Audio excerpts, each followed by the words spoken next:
Dəyişmək istədiyini deyirsən, amma hələ də eyni seçimləri eləyirsən. Böyümək istəyirsən, amma hələ də eyni şablonlara sıxışıb qalırsan. Özgüvənli, sağlam, stressiz hiss etmək istəyirsən, amma hələ də eyni davranırsan. Elə təməl problem də bundan ibarətdir. Dəyişmək sadəcə zamanla gəlmir.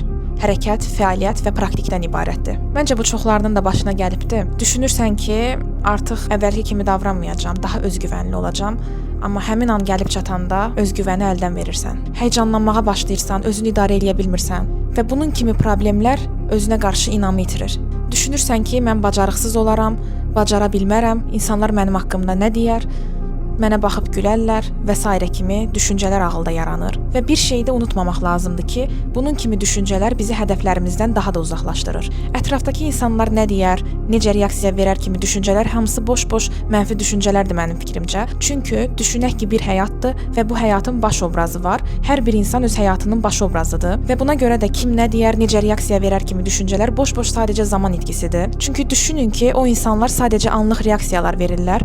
Yəni müəyyən vaxtdan sonra sizin etdikləriniz və yaxud da sizlə bağlı olan düşüncələrin hamısı unudulub gedəcək, sadəcə olan sizə olacaq. Öz hədəflərinizə fokuslanın. Çünki zamanı gələndə peşmançılıqdan çox sevinəcəksiniz ki, yaxşı ki mən belə eləmişəm, yaxşı ki heç kimi dinləməmişəm.